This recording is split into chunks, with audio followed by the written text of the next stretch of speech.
Hello बच्चों, कैसे हैं आप लोग? बढ़िया एकदम। तो आज हम आप लोगों के लिए लेकर आ गए हैं क्लास 12 इंग्लिश बिहार बोर्ड का जो रेनबो इंग्लिश का है वो लेसन 5 पोएट्री सेशन का लेसन 5 है। इससे पहले हमने लेसन 4 तक कर चुके हैं। ठीक है, लेसन 4 तक जैसे sweetest love at not go, आपका सॉन्ग ऑफ माई सेल्फ हो गया, now the lips are falling fast हो गया और टू ऑटम हो गया। इसका आपका हिंदी एक्सप्लेनेशन, समरी और ऑब्जेक्टिव अगर आपको देखना है तो टाइप कीजिए song of my self Hindi explanation by SP Yadav, sweetest love at not go Hindi explanation by SP Yadav, या sweetest love at not go objective by SP Yadav, sweetest love at not go summary by SP Yadav. आपको जो चीज देखना है, Hindi explanation देखना है तो Hindi explanation देखिए ना, आप चैप्टर का नाम लिख दीजिए। समरी देखना है तो समरी बाय एसपी यादव लिखिए। आपको ऑब्जेक्टिव देखना है तो objective by SP Yadav, Hindi explanation by SP Yadav. ठीक है, तो यूट्यूब पे टाइप कीजिए, सबसे ऊपर ही आ जाएगा। तो आज हम स्टार्ट करते हैं क्या, लेसन 5 जो रेनबो बुक का जो है लेसन 5 है। क्या है? An epitaph. ये एन एपिटाफ का मतलब क्या होता है? शिलालेख। क्या होता है? शिलालेख। या क्या होता है? स्मृतिलेख। शिलालेख होता क्या है? स्मृतिलेख होता क्या है? जब कोई व्यक्ति मर जाता है, मरने का बाद उसको जहां अंतिम संस्कार किया जाता है, जहां पे उनको दफनाया जाता है, वहां पे लोग क्या करते हैं, मार्बल का या ईंट हो या पत्थर का एक वहां पे क्या बना देते हैं, उसका समाधि बनाते हैं और उस पर उसको लिखवाते हैं कुछ उनके बारे में कुछ उनका नाम हो, जन्म हो या मृत्यु हो या क्या है, उनके बारे में कुछ लाइन जो उस पत्थर पर लिखवा दिया जाता है। यानी मार्बल का बनवाते हैं। ज़्यादातर लोग फिल्म में देखते होंगे ना, फिल्म में जहाँ कबरगाह होता है, बहुत सारे लोग मरे रहते हैं और उस पर कुछ लिखा होता है। ये फील आ गया होगा, मूवी भी देखते होंगे और नहीं हुआ तो टाइप कीजिए एपिटाफ, कैसा उसका फिगर है देख लीजिए। ठीक है, तो ये कविता जो है आपका ये कविता जो है वो आपका किस पर लिखा हुआ है? एपिटाफ पर ही लिखा हुआ रहता है। ठीक है, तो हमने अभी तक जितना भी पोएम्स पढ़ाया है, पोएट्री पढ़ाया है अभी तक जितना भी, या स्वीटेस्ट लव हो गया, सॉन्ग ऑफ माई सेल्फ हो गया या और टू ऑटम हो गया, तो हमने क्या किया है, पहले अबाउट ऑफ ऑथर के बारे में बताया है।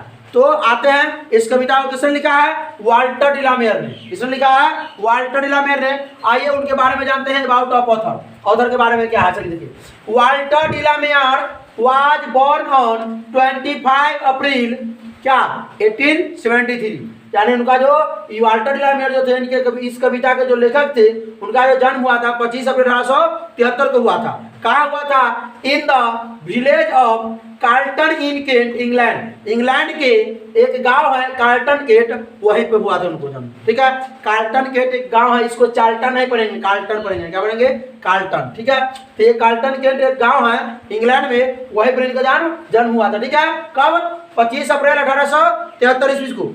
आपको अगर ऑब्जेक्टिव में अच्छा से अच्छा मार्क्स अगर लाना है ना, तो आप क्या कीजिए, जन्म और मृत्यु जरूर याद कीजिए। हमने अभी तक जितना भी कविता बनाया है ना, यानी कि हिंदी एक्सप्रेशन किया है, समरी बनाया है, सबका ऑब्जेक्टिव बनाया है। लगभग 20 क्वेश्चन, 30 क्वेश्चन, 25 क्वेश्चन जरूर सब जितना भी आपका जो है, now the lips are falling fast, song of my self और टू ऑटम या स्वीटेस्ट लव, सब में हमने अभी डाला है। तो आप टाइप कीजिए, अगर देखना है तो टाइप कीजिए। और एक टेस्ट भी लिया है यूट्यूब पे, आप उस टेस्ट को भी दीजिए और देखिए आपको कितना मार्क्स आता है। ठीक है, 3 गो आपका लेसन 3 तक क्या है ना, now the lips are falling fast, song of my self और sweetest love I don't go, 3 go का हमने क्या किया, ऑब्जेक्टिव टेस्ट लिया है। ठीक है, तो पहले से पहले क्या करना पड़ेगा, ऑब्जेक्टिव देखना पड़ेगा और देखकर टेस्ट दीजिए और कमेंट जरूर कीजिए कि आपको कितना मार्क्स आया। ठीक है, आइए देखते हैं। He died on 22 जून 1956 ना, उनका जो मृत्यु हुआ था वो 22 जून को 1956 में हुआ था। ठीक है, उनकी जन्म कब हुआ था? उनका 25 अप्रैल 1873 को, मृत्यु कब हुआ था? 22 जून 1956 को। जन्म कहाँ हुआ था? कार्लटन केंट इंग्लैंड में। आइए देखिए, और एक चीज और लिखना हम भूल गए हैं, क्या है कि ही लॉस्ट हिज फादर। कब उन्होंने अपने पिताजी को लेकर, जब एट द एज ऑफ 4, जब वो 4 साल के थे तब उनके पिता की देहांत हो गया था, मृत्यु हो गई थी। चलिए आइए देखिए, और he was a poet of children, वो बच्चों के भी थे। शायद उनको बच्चों से ज्यादा लगाव था, बहुत प्रेम था, इसलिए उनको बच्चों के भी कहा जाता था। ठीक है, वो बच्चों के बारे में ज्यादा लिखते थे। ठीक है, आइए, he wrote many poems and novels, उन्होंने बहुत सारे पोएम्स और बहुत सारे क्या लिखे हैं, उपन्यास लिखे हैं। बहुत सारे पोएम्स और बहुत सारे क्या लिखे हैं, उपन्यास लिखे हैं। ध्यान से देखिएगा। अब देखिए, ही इज फेमस फॉर, वो आप जाने जाते हैं या फेमस है, प्रसिद्ध है। किसके लिए प्रसिद्ध है भाई? पीकॉक पाई, ये बुक है उनका, सॉन्ग्स फॉर चिल्ड्रन बुक है उनका, द लिसनर बुक है उनका, एंड कॉम हियर, ये सब बुक है उनका। ये सब बुक उन्होंने लिखा है, लेकिन इसमें से बहुत कम चला। लेकिन सबसे ज्यादा फेमस किसके लिए हुए, सबसे ज्यादा वायरल कौन हुआ था? पीकॉक पाई। पीकॉक पाई, ये पीकॉक पाई था वो बहुत ज़्यादा प्रसिद्ध हुआ, ठीक है। और उसके बाद ये प्रसिद्ध हुआ सॉन्ग्स फॉर चिल्ड्रन। तो आपको ये एनसीईआरटी की जो बुक है उसमें लिखा हुआ है सॉन्ग्स फॉर चिल्ड्रन, लेकिन इस जो सॉन्ग फॉर चिल्ड्रन जो बुक था, बुक पर तो भाई नाम लिखा हुआ तो रहता है ना, तो बुक पर क्या नाम लिखा हुआ था देखिए ध्यान से, sings of childhood, sings of childhood हमने बता दिया आपको इसका भी नाम। यानी कि यहाँ का मतलब है songs of children, songs for children मतलब बच्चों के लिए गीत, बच्चों के लिए गीत। यहाँ सिंग्स ऑफ चाइल्डहुड या सॉन्ग्स ऑफ चाइल्डहुड मतलब बचपन के गीत, यहाँ बचपन के गीत, यहाँ बच्चों के लिए गीत, बचपन के गीत बच्चों के लिए गीत, ठीक है। तो ये आपका एनसीईआरटी बुक में दिया हुआ है कि ये बुक लिखे उन्होंने, और बुक पर क्या लिखा हुआ था, सिंग्स ऑफ चाइल्डहुड। आइए देखते हैं थोड़ा, आप ये सब लिखे थे peacock pie, songs for children ना, the listener and come here, तो ज्यादा तो यही बुक चल पाया, ठीक है। इसके लिए फेमस है, जान जाते थे, ठीक है। बच्चों के लिए ज्यादा प्रसिद्ध थे, कभी ये इंग्लिश पोएट थे, शॉर्ट स्टोरी राइटर भी थे, ठीक है। ये सब ऑब्जेक्टिव में आप लोगों को आता है, ऑब्जेक्टिव में याद रखिए सब चीज और लिख के रखिए, ऑब्जेक्टिव में आप लोग जरूर टिक लगाइएगा कितना मार्क्स आया। आइए देखिए ध्यान से, आया क्या, ही वाज अवार्डेड, उनको 2 बार अवार्ड दिया गया था, 2 बार उनको अवार्ड मिला था, पुरस्कृत 2 बार किया गया था उनको। पहला था कार्नेजी मेडल से इन 1947 में उनको कार्नेजी मेडल से अवार्डेड किया गया था, पुरस्कृत किया गया था। दूसरा बार ही was awarded order of merit, दूसरा बार जो मिला था उनको अवार्ड वो क्या था, ऑर्डर ऑफ मेरिट था। किसके कब मिला था, इन 1953 यानी कि 1953 में मिला था। और किसने दिया था उनको, बाय क्वीन एलिजाबेथ सेकेंड ना, क्वीन एलिजाबेथ सेकेंड के द्वारा उनको दोबारा मेडल मिला था, ठीक है, ठीक है। ये दोबारा जो पुरस्कार किया, पुरस्कृत मिला था उनको ऑर्डर ऑफ मेरिट। ये सब क्वेश्चन आपको ऑब्जेक्टिव में आता है, याद रखिएगा ये सब, ठीक है, आता है ऑब्जेक्टिव में। आइए हम पढ़ते हैं थीम ऑफ पोएम, पोएम का थीम क्या है, क्यों ये पोएम लिखा गया, चलिए देखिए।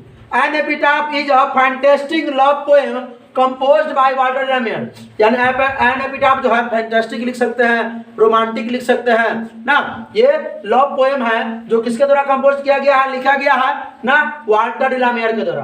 द पोएट नैरेटेड, पोएट ने नैरेट किया है यानी बताया है, वर्णन किया है किसके बारे में, अबाउट मतलब के बारे में, ऑलरेडी एक लेडी के बारे में, एक महिला के बारे में, Who was the most beautiful lady, वह जो है वो बहुत खूबसूरत महिला है ना, ऑफ वेस्टर्न कंट्री यानी पश्चिमी देश या पश्चिमी सभ्यता की बहुत क्या है, महत्वपूर्ण बहुत ही खूबसूरत महिला है, बहुत ही खूबसूरत कवि की नज़र में। एट दैट टाइम, उस समय वही सबसे खूबसूरत महिला थी, यानी कवि जितने महिला को देखे होंगे सबसे खूबसूरत महिला वही लगी होगी।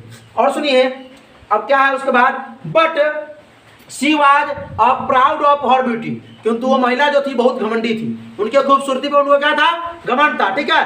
शायद ये बात कहा जाता है कि कवि जो थे वो इस महिला से प्रेम करते थे, और प्रेम का इजहार जब करने गए तो वो महिला क्या की, उन्हें रिजेक्ट कर दी, क्योंकि उनको अपने खूबसूरत पर क्या था, बहुत घमंड था, ठीक है। तो आइए देखते हैं हम लोग, ये कहा जाता है कि एन एपिटाफ जो है ये कवि कहते हैं, ये कभी जब जाते हैं, जब ये लेडीज मर जाती है, लेडी जो है महिला जो है मर जाती है, उनको दफना दिया जाता है, तो उनके जो जहाँ कब्र होता है वहाँ पे जाते हैं और उनके पिताब जो होता है वो बगल में बैठते हैं और कहते, कभी ये कहानी कहते हैं, लिखते हैं। लेकिन ऐसा बात नहीं है, ये एक्चुअल ये है कि ये जो आपका जो लाइन लिखा हुआ है ये एपिटाफ पे लिखा हुआ रहता है, यानी कि शिलालेख पर खुदवा के लिखवाया जाता है ये line.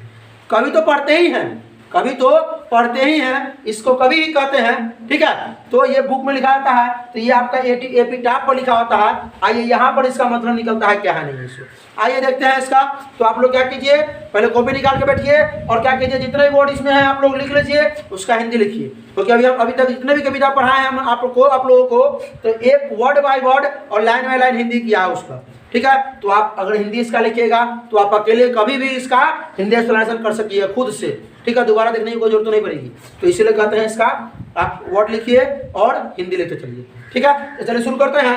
Here lies a most beautiful lady, यहाँ लेटी है, यहाँ आराम कर रही है, यहाँ सोई हुई है, मोस्ट ब्यूटीफुल लेडी यानी सबसे खूबसूरत महिला है, सबसे खूबसूरत जो महिला है वो यहाँ लेटी हुई है ना, यहाँ पर सोई हुई है ना, यानी कि मरने के बाद क्या किया जाता है, उनको ताबूत में या वहाँ पे लेटा दिया जाता है, लेटा दिया जाता है। आइए देखिए, light of step and hot was see, यानी वह जो थी वो क्या थी, light of step and hot, मतलब इसका यहाँ से लेके यहाँ तक का मतलब होता है कि light of step and hot मतलब बिना काम के इधर उधर घूमने वाली महिला, माने बेपरवाह, मतलब कोई काम नहीं हुआ, बिना कमिटमेंट के इधर उधर घूमती रहती थी, हमेशा खुश रहती थी, हमेशा घूमती ही रहती थी। ठीक है, आगे देखिए क्या है कि आई थिंक मैं सोचता हूँ ना, कभी कहते हैं आई थिंक मैं सोचता हूँ, या वो ऊपर लिखा हुआ है। ठीक है कि she was the most beautiful lady that ever was in the best country, यानी कि कहते हैं कि मैं सोचता हूँ कि शी वाज, वह जो थी वो सबसे खूबसूरत, सबसे सुंदर महिला थी, सबसे सुंदर महिला थी, दैट एवर, जो कभी was in the west country, west country में पश्चिमी देश में वो जन्म ली थी, वह सबसे खूबसूरत महिला थी जो कभी वेस्ट कंट्री में जन्म ली थी। इसमें जो आपको सबसे खूबसूरत महिला के बारे में ही वर्णन है ना, कभी को शायद लगा कि सबसे खूबसूरत महिला यही है पूरे इंग्लैंड में, लेकिन पूरे इंग्लैंड में इनसे भी खूबसूरत रहा होगा, वो शायद इतना ही महिला के देखे होंगे ना। आगे देखिए, फिर कहते हैं कि ब्यूटी बट ब्यूटी, किंतु परंतु ना, ब्यूटी वैनिशेज, ब्यूटी क्या होती है, सुंदरता क्या हो जाती है, नष्ट हो जाती है, सुंदरता खत्म हो जाती है, बड़ी से मतलब नष्ट होना, खत्म हो जाना। ब्यूटी पासेज, सुंदरता बीत जाती है, सुंदरता हमेशा के लिए नहीं रहती है, समय जैसे जैसे वो जो है उम्र ढलता जाता है, सुंदरता खत्म होते जाता है। तो कवि का कहने का ये लाइन का जो मतलब है ये ना कि वो जो थी बहुत घमंडी थी, कभी भी किसी आदमी को अपने खूबसूरती पे, सुंदरता पे घमंड नहीं करना चाहिए, ये घमंड करती थी, इसलिए लाइन लिखा गया कि but beauty was vanishing, beauty जो है खत्म हो जाती है, सिर्फ उनको गुण को गाया जाता है, उसके ब्यूटी को, सुंदरता को थोड़ी ना। आदमी अगर कर्म अच्छा करेगा तो उसको लोग याद करता है। ठीक है, ब्यूटी पासेज, ब्यूटी वैनिशेज, यानी ब्यूटी नष्ट, सुंदरता नष्ट हो जाती है ना, और सुंदरता बीत जाती है, धीरे धीरे खत्म हो जाती है। ठीक है, ये आगे देखिए क्या है, हाउएवर, यद्यपि, रेयर, शायद ही, या दुर्लभ ही, रेयर इट भी, शायद ही ऐसी महिला कहीं होगी या मिलेगी ना।